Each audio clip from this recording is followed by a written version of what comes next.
Bismillahirrahmanirrahim. Assalamualaikum warahmatullahi wabarakatuh. Waalaikumsalam warahmatullahi wabarakatuh.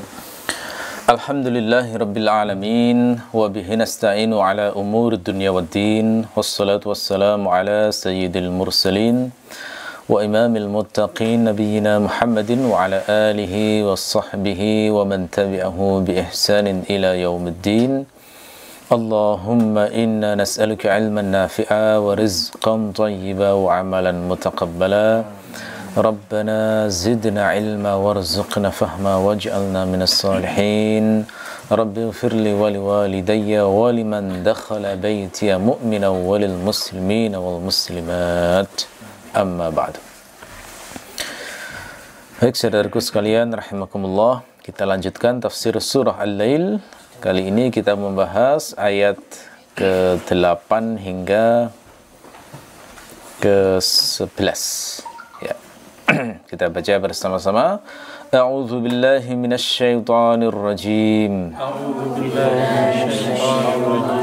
Bismillahirrahmanirrahim. Wa amma man bakhila wastaghna وكذب بالحسنى فسنيسره للعسرى وما يغني عنه ماله إذا تردى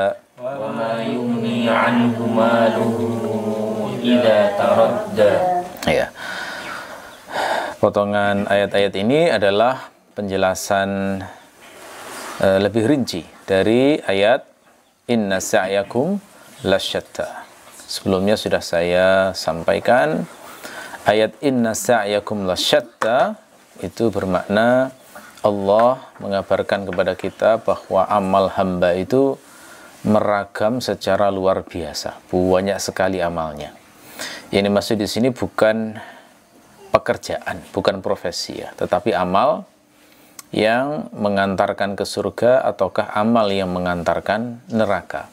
Walaupun amal itu secara umum bisa bagi menjadi dua, yakni amal yang buat Allah ridho dan amal yang buat Allah murka. Amal yang mengantarkan ke surga dan amal yang mengantarkan ke neraka. Tetapi amal hamba masih bisa dirinci lagi. Amal yang mengantarkan pada surga itu bermacam-macam. Ada yang kualitas sangat tinggi, ada yang di bawahnya sampai yang sangat rendah. Makanya ada kisah seorang yang masuk surga paling terakhir setelah disiksa entah berapa lama oleh Allah, kemudian dia dimasukkan ke dalam surga karena orang ini memiliki kebaikan yang sangat sedikit. Di hatinya ada la ilaha illallah, mungkin hanya sebesar khardal, sebesar biji sawi, sebesar debu yang sangat kecil. Ya, ini tentu tidak bisa disamakan dengan amal para nabi dan rasul. Ya, termasuk orang-orang di bawah nabi dan rasul yang mencapai derajat siddiqin seperti Abu Bakar As-Siddiq. Amal 10 orang sahabat yang dijamin masuk surga juga tidak bisa disamakan dengan amal sahabat-sahabat yang lainnya. Jadi memang walaupun orang soleh yang masuk surga itu, tapi tetap amalnya bertingkat-tingkat. Karena itulah kemarin juga sempat saya singgung, surga itu manazil, ada berbagai tingkatan-tingkatan, memiliki sejumlah tingkatan-tingkatan. Satu riwayat menyebut bahwa surga itu memiliki 100 tingkatan. Yang paling tinggi adalah surga Firdaus. Makanya Rasulullah mengajarkan kalau minta surga, mintalah yang surga Firdaus. Tapi sebagian ulama lain mengatakan bahwa sebenarnya tingkatan surga lebih banyak lagi. Dasarnya apa? Dasarnya adalah karena ada hadis yang mengatakan bahwa nanti di akhirat ahlul Quran itu disuruh membaca Al-Quran dengan ucapan Iqra wartaqi, ya. Bacalah dan naiklah. Karena setiap ayat yang dibaca itu meningkatkan satu tingkatan surga. Nah, jika memang benar maknanya seperti itu, maka berarti surga itu tingkatannya 6.000 lebih itu. Ya, jika didasarkan pada hadis yang yang semacam ini. Karena itulah maka benar ketika disebut dalam Al-Quran ini, inna sa'yakum lasyatta. Amal kalian itu sangat meragam. Banyak sekali macamnya, tingkatan-tingkatannya, kualitas-kualitasnya. Termasuk yang masuk ke dalam neraka, itu bermacam-macam. Ahli tauhid yang harus disiksa dulu, yang harus disucikan dulu, mereka akan disiksa di neraka yang paling atas. Yang paling bawah itu justru orang-orang munafik. Orang yang menampakkan iman, tapi di hatinya kafir. Itu nanti fid-darkil asfal minan nar, di kerak neraka, di bagian paling dasar dari neraka, bahkan lebih dasar dari orang-orang kafir. Itu munafik ya, karena saking bencinya Allah pada orang yang munafik itu ya. Termasuk di atasnya dan seterusnya, sangat meragam. Siksaannya juga sangat meragam. Ada yang disiksa dengan siksaan yang sangat berat, ada yang menengah, ada yang paling ringan. Makanya ada hadis Nabi, siksaan paling ringan bagi penghuni neraka itu adalah siksaan Abu Thalib, yang mana beliau itu tidak disiksa dengan berbagai macam siksaan, tetapi hanya diberi sandal yang terbuat dari api neraka, sehingga membuat otaknya mendidih ya. Na'udzubillah min dzalik, Allahumma anqidhna minan nar. Jadi itu inna sa'yakum lasyatta, itu maknanya seperti itu. Dan kemarin kita sudah membahas tentang contoh amal yang mengantarkan kepada surga ya. Nah, kali ini yang dicontohkan oleh Allah adalah contoh amal yang mengantarkan pada neraka itu seperti apa. Maka diawali ayat ini, wa amma man bakhila wastaghna. Adapun orang yang bakhila, nah, bakhila di sini maf'ulnya dibuang karena sudah maklum, sudah diketahui. Perkiraannya adalah wa amma man bakhila bil mal. Adapun orang yang bakhil, orang yang pelit untuk memberikan hartanya. Jadi konteksnya ini jelas pelit terhadap harta ya, yakni bakhil menggunakan hartanya di jalan Allah. Bukan semata-mata bakhil ya, tetapi bakhil menggunakan hartanya di jalan Allah. Lebih buruk lagi kalau bakhil sampai ke dirinya sendiri bakhil. Ada orang yang seperti itu. Jadi dia itu kaya, tapi untuk dirinya sendiri bakhil, sehingga kalau misalnya sakit nggak mau ke rumah sakit misalnya. Kenapa? Khawatir bayarnya banyak ya. Jadi mending lebih baik hanya minum-minum apalah, air putih herbal dan sebagainya. Ada yang itu lebih parah daripada bakhil yang hanya dibatasi bakhil kalau menggunakan hartanya di jalan Allah. Kenapa di sini ditekankan bakhil menggunakan hartanya di jalan Allah? Karena bisa jadi orang itu royal kalau untuk senang-senang, tapi pelit untuk amal soleh. Ini juga termasuk bakhil yang kayak begini. Masuk dalam hitungan wa amma man bakhila di sini ya. Seperti Arab jahiliyah. Arab jahiliyah itu orang-orang kaya di antara mereka itu los menggunakan hartanya kalau untuk pesta khomer. Ya, jadi mereka pesta khomer buat party-party begitu, ngundang beberapa teman-temannya. Makanya ada istilah nadim, nudama, itu teman minum. Karena memang sering buat pesta mereka. Ya, mengumpulkan orang-orang yang ini, yang kawan dekatnya membuat pesta. Jadi mereka itu mereka royal kalau menggunakan harta untuk kayak begitu itu. Termasuk mereka royal kalau ngasih uang penyair penjilat. Jadi zaman dulu itu kan penyair itu dengan kemampuannya itu mirip dengan media massa di zaman sekarang. Kalau dia buat syair yang bagus akan dihafal banyak orang. Kalau yang dibahas dalam syairnya itu orang-orang yang dipuji oleh penyair tersebut, kemudian karena syairnya bagus dihafal banyak orang, maka orang yang dipuji itu akan populer. Makanya penyair ini termasuk sangat diperhatikan oleh orang-orang kaya jahiliyah. Begitu mereka membuat syair yang sifatnya memuji untuk menjilat orang-orang yang kaya itu, maka biasanya dikasih hadiah, sekantong uang dilemparkan gitu ya. Nah itu royal mereka ngasih kayak begitu itu. Kenapa? Karena ada kepentingan untuk mempopulerkan dirinya. Tapi orang-orang Arab jahiliyah itu bakhil sekali kalau diajak untuk mengeluarkan uang yang sifatnya amal soleh. Contohnya apa? Nah ini yang kemarin disinggung dalam surat Al-Balad. Falaq tahamal aqobah. Ya, mereka tidak mau menempuh jalan yang sulit. Apa itu? Fakku raqobah. Membebaskan budak. Itu mereka pelit banget itu kalau masalah membebaskan budak, karena dianggap properti yang sangat berharga. Mereka merasa eman, merasa sayang sekali kalau sampai budak itu dibebaskan secara cuma-cuma. Nah, itu contoh bagaimana kebakhilan orang Arab ketika mereka itu tidak mau menggunakan hartanya untuk beramal soleh. Jadi maunya itu untuk hal-hal yang bersenang-senang, untuk yang sifatnya kembali kepada membanggakan dirinya sendiri, kembali untuk membesarkan dirinya sendiri. Sama sekali tidak ada niat untuk menyembah Allah. Zaman sekarang bentuknya macam-macam itu. Misalnya apa? Siap membeli tiket konser walaupun mahal. Itu kan Masya Allah itu. Harga tiket sekarang itu gila-gilaan ya. Pernah saya baca di berita itu tiketnya Celine Dion. Wow. Ya, itu ada yang sampai 25 juta itu. Coba bayangkan itu. 25 juta kalau kita kan sudah belikan sepeda baru ya kan. Bermanfaat, atau kita gunakan untuk sekolah itu sudah sampai SMA mungkin sudah selesai itu ya. Satu kali tiket. Masya Allah, 25 juta. Dibelikan buku itu jadi perpustakaan itu sudah. Ya, tapi ada orang-orang yang royal banget untuk mengeluarkan harta semacam ini. Tapi untuk amal soleh berat. Oh, ada lagi yang royal nyawer biduan. Wah, itu ada juga itu jenis kayak begitu. Ya, jadi biduan joget-joget, bawa uang segepok 50.000 dikasihkan. Nyawer. Ya, itu kan jalan batil ya, ngasih uang di jalan batil. Beli khomer mahal.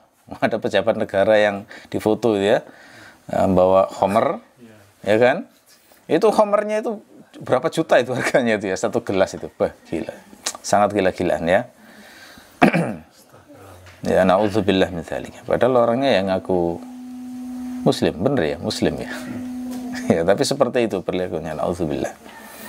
Ada yang royal untuk beli pelacur, itu juga banyak banget yang kayak begini. Biasanya orang yang penghasilannya nggak benar itu biasanya keluarannya juga tidak benar. Ya, ada yang nyewa penyanyi apa itu setelah manggung disewa dibayar 300 juta. Ya, itu satu rumah sendiri ya. Ini ada beberapa orang yang berjuang membeli rumah nabung sampai 15 tahun, 20 tahun. Ini dikasihkan pelacur satu kali sesi. Kan luar biasa itu ya. Ini contoh ya yang mirip di orang-orang zaman jahiliyah dulu. Ya. Tapi kalau misalnya ada kerabat yang misalnya butuh uang untuk makan misalnya, kadang nggak perhatian kayak gitu, dianggap urusannya sendiri-sendiri. Kan fakta tuh, ada orang kesulitan makan itu fakta loh. Kesulitan makan, nggak bisa, penghasilannya nggak mencukupi makan sehingga terpaksa berutang. Itu fakta di masyarakat, ada yang kayak begitu. Dan kadang-kadang itu ada hubungan kekerabatan dengan kita. Ya, bayar pendidikan itu kan juga kebutuhan tuh. Kebutuhan yang memang harus diutamakan. Kalau memang ada butuh kayak begitu itu sedapat mungkin kan harus ditolong. Tapi kadang berat sekali memang. Beberapa orang berat sekali untuk membantu hal-hal kayak gitu. Berobat misalnya. Itu juga hal-hal yang mendekati kebutuhan primer. Nah, itu juga kadang berat untuk mengeluarkan harta di jalan tersebut. Yang semacam ini itu termasuk yang bakhila. Disebut bakhila dalam ayat ini. Wa amma man bakhila wastaghna. Nauzubillah. Istaghna itu apa di sini? Istaghna di sini konteksnya adalah lawan dari ittaqa sebelumnya. Jadi sebelumnya kan fa amma man a'ta wattaqa ya. Adapun orang yang memberikan hartanya di jalan Allah wattaqa dan bertakwa. Nah, lalu kemudian disebut kontrasnya, disebut lawannya wa amma man bakhila wastaghna. Ya, wastaghna. Istaghna di situ sin dan taknya itu adalah mubalaghah. Jadi mubalaghah yang bermakna benar-benar sangat merasa diri tidak butuh. Nah, itu istaghna, kira-kira begitu. Jadi kadang-kadang wazan istaf'ala itu memang bermakna mubalaghah. Misalnya kata istajaba. Istajaba itu mubalaghah dari ajaba. Ajaba. Ajaba itu bermakna menjawab, mengabulkan. Istajaba itu benar-benar menjawab dan benar-benar akan mengabulkan. Makanya kalau di Al-Quran itu ada kata-kata ada ayat ud'uni astajib lakum. Nah, kenapa kok tidak ud'uni ajib lakum misalnya? Ya. Atau ujib lakum. Nah, ini ada unsur mubalaghah di dalam ayat tersebut. Ya, ada unsur mubalaghah. Artinya Allah benar-benar akan menjawab, Allah benar-benar akan mengabulkan. Ya. Jadi maksud istighna di sini adalah orang yang benar-benar merasa cukup dengan apa yang dimilikinya saat ini, sehingga dia tidak butuh balasan apapun setelah mati. Nah, orang yang punya sifat istighna ini berarti orang yang pikirannya hanya dunia saja. Kalau dia sudah merasa mencapai apa yang dia inginkan, maka dia merasa sukses. Dia sudah nggak butuh lagi petunjuk wahyu. Dia tidak peduli apa yang terjadi setelah mati. Nah, biasanya orang kayak begini itu ngeremehkan kalau diajak belajar wahyu. Diajak ngaji itu ngeremehkan, nggak mau, menolak. Ya, jadi merasa nggak butuh petunjuk Allah. Malah dia yang merasa inspirator bagi orang yang lain dalam urusan dunia. Dia merasa sukses sudah. Dan orang kayak gini banyak sekali. Itu yang termasuk dengan istighna, ya. Na'udzubillah min dzalik. Jangan sampai ya bagi kita yang sudah menyatakan beriman, yang harus kita hindari itu hanya satu saja. Jangan sampai malas atau menolak untuk diajak ngaji, nambah ilmu wahyu dari Allah. Karena ciri orang yang stagna itu begitu. Hatinya itu merasa, ya sudahlah, saya sudah punya penghasilan, saya sudah terpenuhi kebutuhan, saya sudah bahagia menurut definisinya. Ngapain pula saya harus belajar sesuatu yang mungkin malah mengganggu aktivitas saya. Nah, itu istighna orang kayak begitu ya. Istighna, merasa tidak butuh dengan janji Allah setelah mati. Jadi ini jenis zuhud yang sangat buruk ya. Zuhud terhadap pahala dan ganjaran di akhirat itu. Ada orang yang semacam ini. Ya, jadi kalau diajak ngomong tentang akhirat, alah, apa? Nah, itu ya. Itu contoh zuhud terhadap pahala dan ganjaran di akhirat. Mencukupkan diri dengan syahwat dan kenikmatan dunia. Bagi mereka itu sukses itu pokoknya bisa rekreasi, bisa minum healing, bisa senang-senang, bisa makan sepuasnya, ya, bisa kemana-mana lah intinya ya. Nah, itu. Jadi mereka nggak butuh kehidupan di akhirat. Nah, ini disebut zuhud juga, zuhud terhadap akhirat gitu intinya. Tapi seburuk-buruk zuhud. Ya, na'udzubillah min dzalik. Itu termasuk istighna, ya, orang yang merasa cukup dengan dirinya sendiri, bersikukuh dengan kekufuran, berpaling saat diajak ke jalan Allah, menutup diri dari mencukupkan diri kalau diajak membangun hubungan baik dengan Allah. Jadi mereka merasa, kalau di konteksnya di masa jahiliyah ya, ini adalah orang-orang yang sudah merasa cukup membangun hubungan baik dengan berhala-berhalanya, membangun hubungan baik dengan kaumnya. Sudah. Dia nggak butuh membangun hubungan baik dengan Allah, tidak butuh apa yang dijanjikan Allah setelah kematian. Ya. Mungkin juga secara bahasa istighna di sini bermakna tolab. Jadi wazan istaf'ala kadang-kadang bermakna tolab, meminta. Jadi seperti istighfara itu maknanya tolabul maghfirah, meminta ampun. Istansara bermakna tolabun nasr, meminta pertolongan. Jadi istighna itu bermakna tolabul ghina. Jadi kalau dimaknai tolab berarti ini adalah celaan kepada orang yang misi hidupnya mencari kekayaan. Ya, makanya kalau ngerti kayak gini terus ada seruan muslim harus kaya itu gimana? Ya, istighna di sini dicela loh ya. Secara bahasa kena juga di sini. Ya, ini jangan salah paham, jangan dikira saya mengajak kemiskinan, tidak. Ya, cuma menjadikan kekayaan sebagai cita-cita itu kok tidak Islami sama sekali. Yang benar mukmin itu amallah semaksimal mungkin, itqonlah dalam beramal, lakukan apa yang dimudahkan oleh Allah. Kalau memang bagianmu kaya, maka kayalah, tidak apa-apa, dan gunakan harta itu di jalan Allah, kan begitu. Tapi kalau memang bagian hidup kita adalah disempitkan oleh Allah, maka qanaahlah, ridho Allah. Kalau memprovokasi semua orang supaya kaya, itu bertentangan dengan dalil dan juga memberikan pikiran-pikiran menipu kepada orang-orang yang oleh Allah tidak diberi, tidak dimudahkan ke jalan seperti itu. Cobalah bayangkan ketika motivator bilang Anda bisa jadi miliarder misalnya. Apa ya mungkin 7 miliar manusia semuanya jadi miliarder? Kan nggak masuk akal itu. Nggak masuk akal itu. Secara rasional saja sudah tidak masuk akal itu. Karena potensi orang beda-beda, kemampuan beda-beda, circle-nya beda-beda, lingkungannya beda-beda, ya, kemampuan merespon masalah juga beda-beda. Itu juga perjalanan panjang. Ada yang bagian dari apa yang sudah ditetapkan oleh Allah terkait dengan potensi masing-masing, ada yang terkait dengan proses pendidikan yang tiap orang juga meresponnya beda-beda. Mungkin ada yang serius belajar, ada yang tidak serius, gitu ya. Ada yang dikasih kesempatan sekolah, tapi sekolah itu males, akhirnya kemudian nggak mau sekolah, ya sudahlah maunya kerja, gitu ya, maunya ini. Akhirnya ya bagaimana mungkin orang yang semacam ini bisa mendapatkan kesempatan lebih baik. Jadi itu faktornya banyak sekali. Yang jelas kalau berdasarkan dalil, urusan harta itu Allah yang bagi, ya, Allah yang meluaskan dan menyempitkan harta. Ya. Wa kadzdzaba bil husna, dan mendustakan al-husna. Apa itu al-husna di sini? Nah, ini sama seperti yang saya jelaskan pada kajian sebelumnya. Jadi al-husna di sini adalah janji Allah, ya, setelah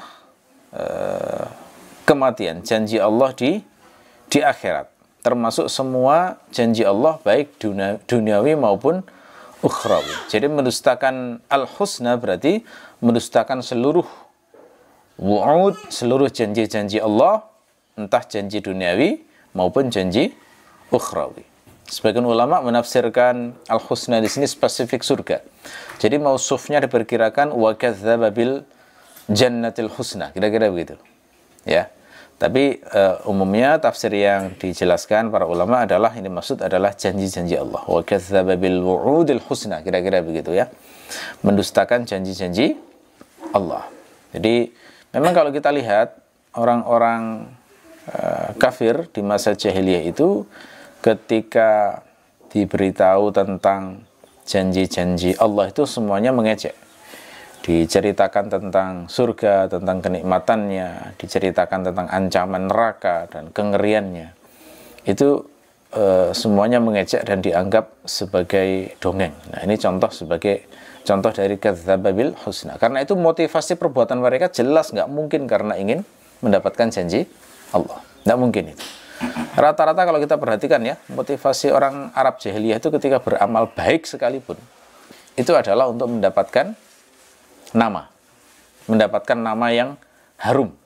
Makanya ada syair yang temanya itu adalah fakhr, kebanggaan. Karena memang ini tujuan amal mereka, motivasi amal mereka semacam itu. Yang dibuat fakhr, kebanggaan itu apa? Ya amal-amal soleh sebenarnya, amal-amal baik. Misalnya seperti ngasih makan orang miskin, memuliakan tamu, menolong, ya, kemudian ketika perang bisa menghancurkan musuh, membunuh ini. Itu ada tema-tema fakhr yang banyak. Bahkan fakhr itu menjalar ke berbagai topik sampai mabuk, kemudian memberi khamar tanpa menghitung-hitung lagi uang yang dikeluarkan, itu jadikan tema fakhr juga. Aku adalah orang yang kalau membelikan khamar untuk kawanku tidak pernah menghitung-hitung uang yang kukeluarkan. Jadikan tema khamar. Atau tema fakhr, gitu ya. Ada yang membanggakan kemampuannya untuk menarik hati wanita, sehingga dia itu kayak playboy gitu ya, seperti Umrul Qais itu, syair-syairnya kan syair-syair perempuan itu mayoritas. Umrul Qais itu banyak membanggakan kemampuannya menarik hati para wanita. Ini entah jujur atau dusta itu, tapi fakhr juga intinya ya. Nah, fakhr. Jadi bukan motivasi amalnya bukan untuk mendapatkan ridho Allah, bukan untuk mengharap janji Allah, bukan ihtisab terhadap janji Allah, tetapi semua motivasinya pasti urusan dunia. Makanya Allah menyebutnya wa kadzdzaba bil husna. Makanya harus hati-hati di sini ya. Kita sebagai orang yang beriman jangan sampai ketika beramal itu ada motif-motif duniawi seperti yang dimiliki oleh orang-orang Arab jahiliyah. Harus kita perhatikan betul. Semua amal kita itu diusahakan supaya semuanya karena Allah. Itu perjuangan seumur hidup itu ya. Jadi nggak bisa sekarang berhasil, besok pasti berhasil. Belum tentu itu. Perjuangan seumur hidup. Karena pasti setan akan selalu berusaha memalingkan. Setiap kita beramal soleh, godaannya akan selalu ada ya. Fasanuyassiruhu lil usra. Ya. Yassara pada kata fasanuyassiruhu. Nuyassiruhu itu dari kata yassara. Di sini maknanya adalah sahala, memudahkan. Makna bahasanya yang paling asal, yassara itu adalah tahyi'ah, menyiapkan sebenarnya ya. Jadi orang Arab misalnya kalau mengatakan qad yassarat al-ghanam, itu maknanya idza waladat au tahayyat lil wiladah. Jadi kalau orang Arab mengatakan yassarat al-ghanam, itu maknanya dia bersiap-siap untuk melahirkan. Nah, karena itulah Ibnu Asyur itu memaknai makna yang paling dalam dari yassara itu adalah mengkondisikan secara berangsur-angsur. Jadi mengkondisikan, karena ada unsur kata tahyiyah tadi, menyiapkan. Ya, mengkondisikan secara berangsur-angsur. Kata beliau, fa ma'na nuyassiruhu nudarrijuhu fi amalai as-sa'adah wasyaqawah. Wa bihi fassara Ibnu Athiyyah. Makna nuyassiruhu adalah dibuat berangsur-angsur dalam amal yang mengantarkan pada kebahagiaan maupun kesengsaraan. Ini adalah penafsiran dari Ibnu Athiyyah ya. Alif lam pada kata lil usra itu bisa difahami jinsiyah atau ahdiyah. Adapun mausuf dari al usra maka bisa diperkirakan al khaslah. Al khaslah. Jadi seakan-akan fasanuyassiruhu lil khaslatil usra. Maka aku, kata Allah, akan mengkondisikan secara berangsur-angsur untuk perkara, khaslah itu bermakna amrun, perkara yang sulit. Nah, maksud perkara yang sulit ini bagaimana? Kalau Ibnu Asyur to the point saja ya, beliau langsung mengatakan bahwa yang dimaksud dengan al-khaslah di sini adalah amal jahat. Jadi amal maksiat. Amal yang akan mengantarkan kepada neraka. Jadi seakan-akan kalau ditafsirkan seperti itu, fasanuyassiruhu lil usra bermakna Allah akan mengkondisikan seorang hamba tersebut yang bakhil dan mendustakan, yang bakhil merasa cukup dengan dirinya sendiri, mendustakan janji-janji Allah, itu akan dimudahkan Allah untuk melakukan amal-amal jahat yang mengantarkan pada kondisi sulit. Nah, gitu ya. Nah, kondisi sulit ini maksudnya apa? Ya, maksudnya di sini adalah neraka. Gitu ya. Jadi ketika seseorang dimudahkan untuk bermaksiat, maka maknanya dia dimudahkan ke neraka. Itu kira-kira makna ayat ini seperti itu. Kan ada ya, ada seorang hamba yang dia itu kalau mau melakukan maksiat itu kayak ada saja halangan-halangannya. Tapi ada seorang hamba yang sangat mudah untuk melakukan maksiat itu. Saya jadi teringat ada seorang artis terkenal internasional, penyanyi. Pernah ditanya wartawan, ada berapa wanita yang kira-kira Anda sudah pernah tidur dengannya di kalangan fans Anda? Jawabannya, wah lupa saya, mungkin 3.000. Coba betapa mudahnya ya. Ini kan kadang sangat mengejutkan ya kalau bagi pikiran kita yang terbiasa dengan belajar syariat Allah. Ada sebagian manusia yang sangat dimudahkan sekali untuk melakukan hal-hal yang buruk yang dimurkai oleh Allah.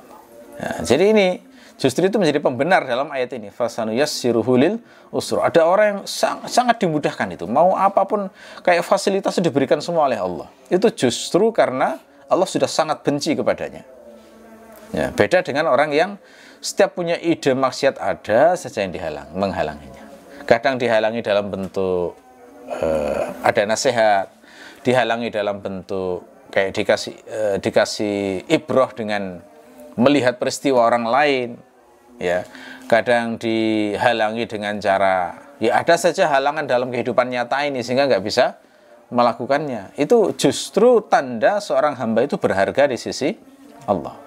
Jadi kalau seseorang dipersulit maksiatnya, itu insya Allah tanda bahwa seseorang itu berharga di sisi Allah, sehingga dipersulit. Maka biasanya orang kayak begini kalaupun mau maksiat, dia harus maksimal dalam berjuang supaya bisa maksiat, gitu ya. Nah, itu tandanya berarti dia dipersulit untuk maksiat, tidak dipermudah dalam urusan dosa itu. Ya.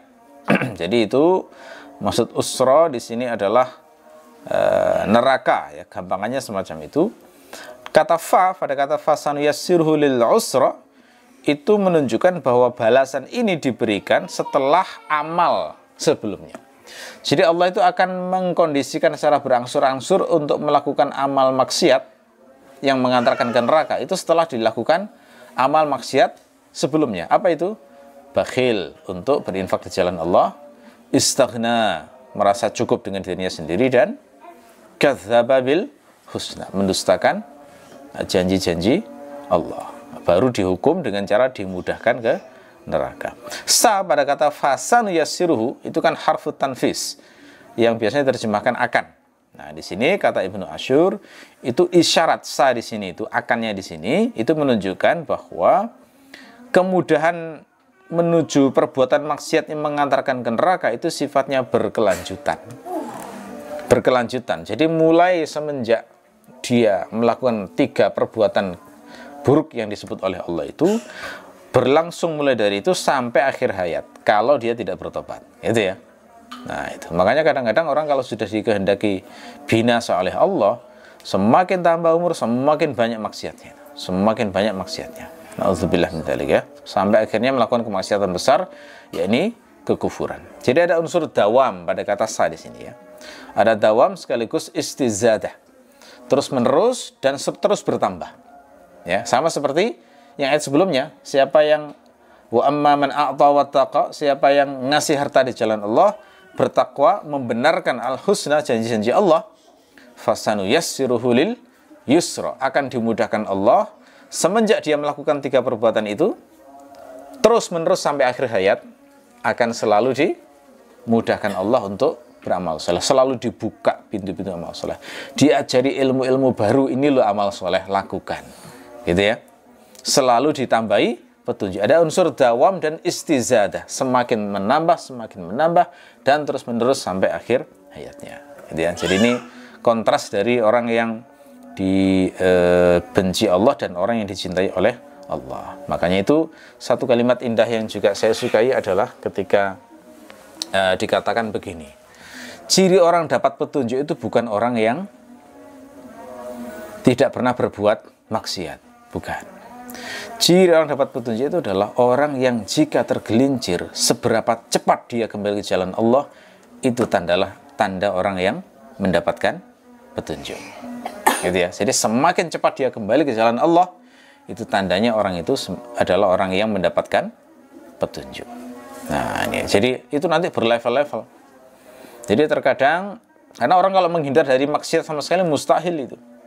Tetapi kalau orang tergelincir kemudian langsung kembali ke jalan Allah, cepat sekali. Kalau misalnya keliru, diajak untuk taubat, istighfar, langsung bisa menerima.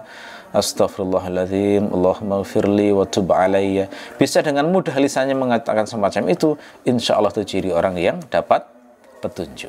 Tapi kalau diajak untuk menjadi baik, bantah saja. Nah, ini berarti jauh dari ciri-ciri orang yang mendapatkan petunjuk. Jika orang sudah bisa menghindari mayoritas maksiat, maka ciri dia mendapatkan petunjuk adalah setiap kali lalai mengingat Allah, maka sesegera mungkin mengingat Allah lagi. Itu juga ciri mendapatkan petunjuk. Ketika seseorang itu mendapatkan bisikan-bisikan jahat dari setan, mendapatkan gagasan-gagasan buruk dari setan, kemudian dia segera balik kepada Allah karena tahu itu keliru, itu juga insya Allah ciri orang mendapatkan petunjuk.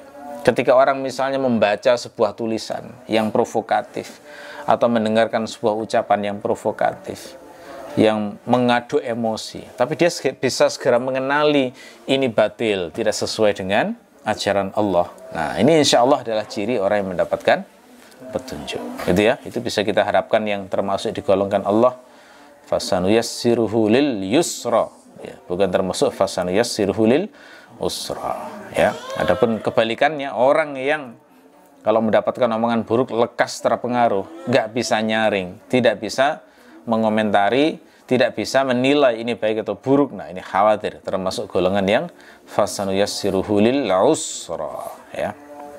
Oke. Wa ma yughni anhu maluhu idza taradda. Wa-nya di situ wawu ataf, ma'tuf alaihnya adalah ayat sebelumnya fasanuyassiruhu lil usra. Ya. Ma-nya pada kata wama adalah ma nafiyah, tidaklah, gitu ya. Mungkin juga difahami sebagai istifham. Jadi ma itu kalau difahami istifham, maka istifham di sini maknanya adalah taubih, dampratan. Ya. Seperti kita mengatakan apa sih gunanya itu? Nah, itu kan apa pertanyaan tapi sifatnya dampratan. Jadi ini mungkin difahami nafiyah, mungkin juga difahami istifhamiyah.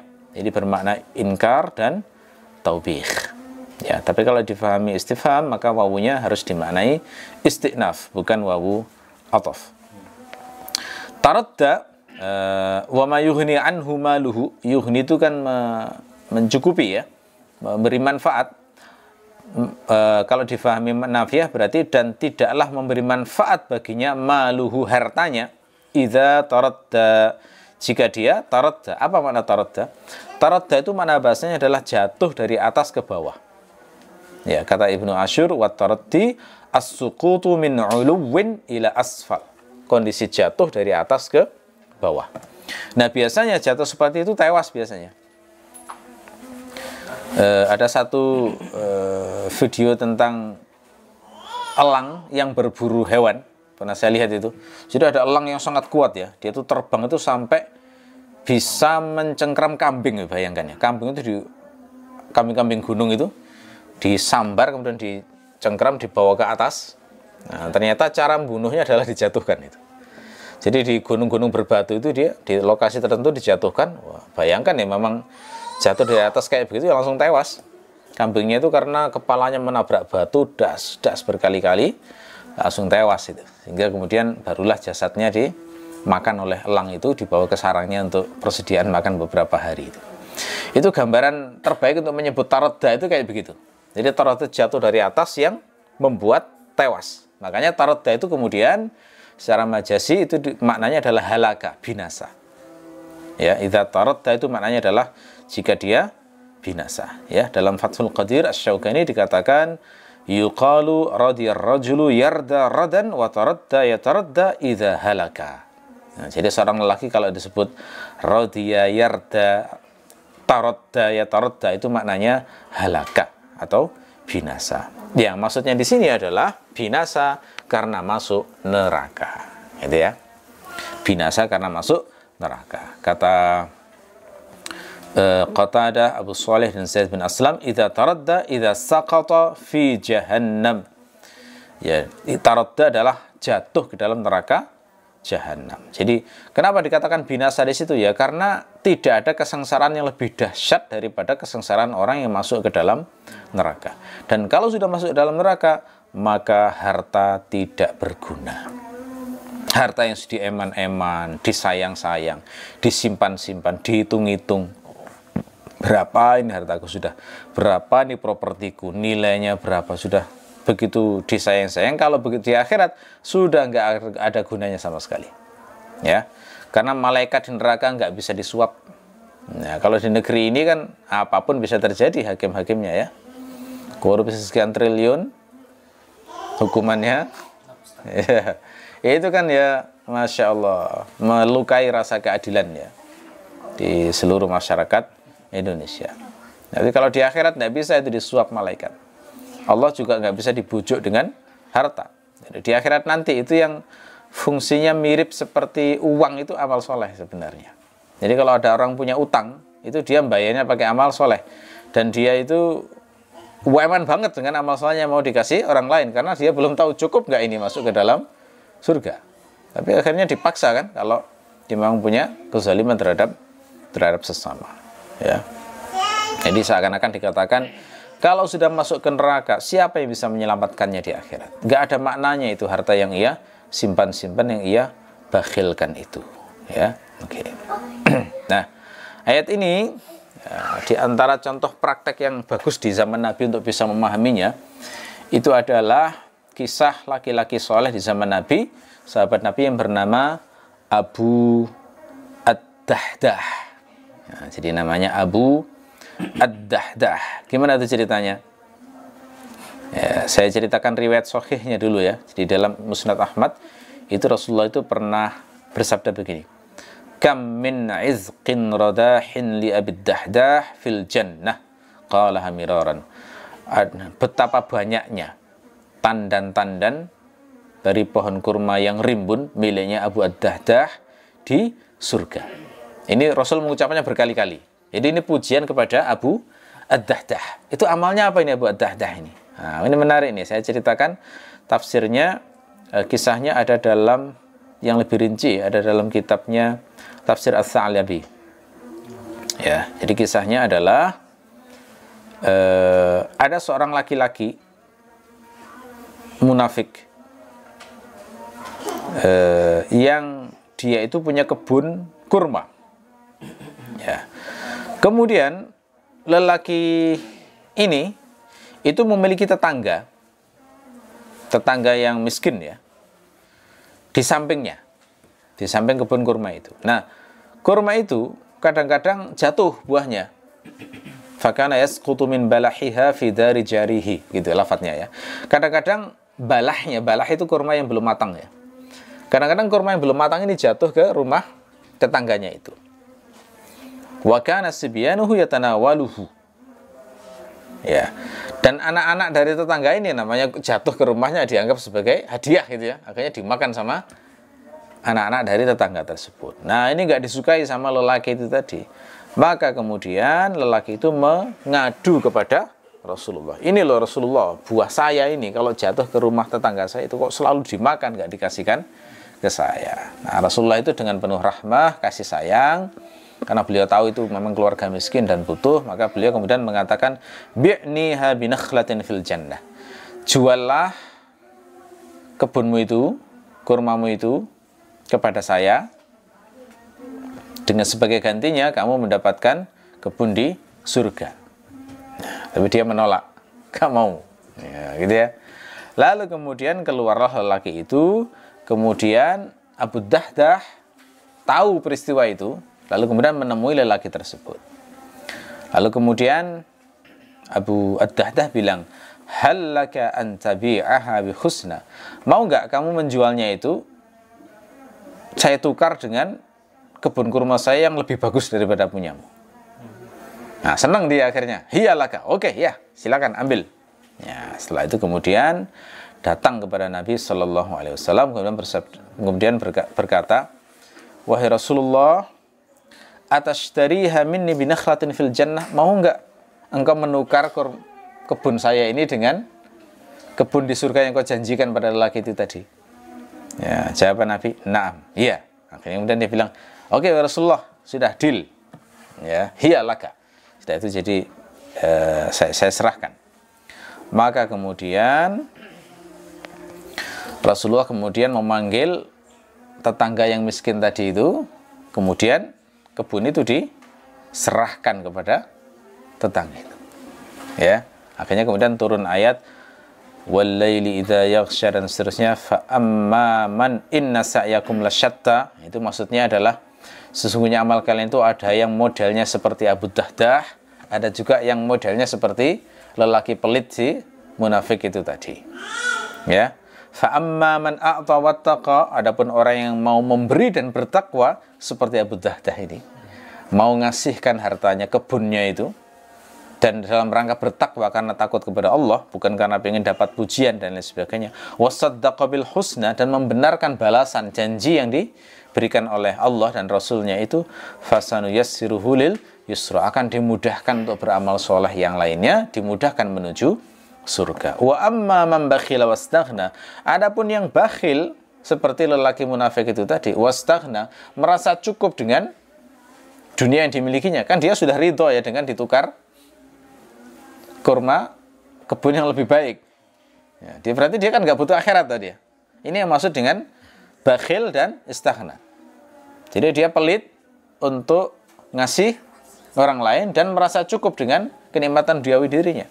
wa kadzdzaba bil husna, dan mendustakan janji Allah. Jadi zuhudnya dia terhadap balasan akhirat itu adalah tanda dia mendustakan akhirat. Walaupun dia zahirnya bisa jadi mengklaim beriman, mungkin ya. Karena nyebutnya munafik berarti kan zahirnya dia ngaku muslim dia. Fasanuyassiruhu lil usra, maka akan dimudahkan ke neraka. Wa ma yughni anhu maluhu idza taradda. Enggak ada maknanya tadi. Kalau sudah mati, kebun yang bagusnya tukar itu kan enggak bermanfaat sama sekali bagi dia. Nah, itu ya. Ini peringatan bagi kita. Ya, ini contoh praktek ya. Contoh praktek yang menunjukkan bagaimana sih menggunakan harta yang benar berdasarkan ayat ini. Pokoknya intinya itu adalah amal soleh. Sudah harus dihilangkan semua sifat-sifat pelit kita. Justru yang kalau sifatnya hanya menyenangkan diri sendiri, yang sifatnya kita itu lebih fokus kepada kenikmatan pribadi, yang itu tidak membahayakan tubuh adekan tidak ada. Justru itu yang harus pelit mestinya. Itu ya. Kita harus royal banget pada hal-hal yang sifatnya ada balasannya di akhirat, membuat Allah menjadi ridho, yang sifatnya membenarkan janji di akhirat, dan sangat membatasi kalau sifatnya terkait dengan kesenangan pribadi.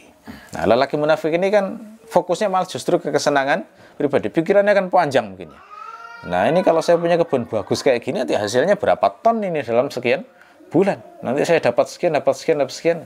Lah kok mau dikasihkan begitu saja, eman lah. Gitu ya. Itu bakhilah itu maksudnya di situ justru.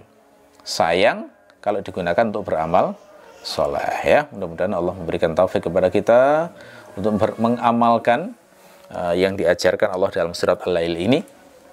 Kelihatannya simpel, tapi prakteknya tentu saja harus dengan perjuangan. Memberikan harta di jalan Allah, bertakwa, dan membenarkan janji Allah. Menghindari bakhil ketika infak di jalan Allah, menghindari sifat istighna, merasa cukup dengan dirinya sendiri, dan menghindari sifat mendustakan janji Allah, entah implisit maupun eksplisit ya. Baik, saya kira itu aja kajian tafsir untuk pagi hari ini. Mudah-mudahan bermanfaat. Kita akhiri. Subhanakallahumma wa bihamdika asyhadu an la ilaha illa anta astaghfiruka wa atubu ilaik. Assalamualaikum warahmatullahi wabarakatuh.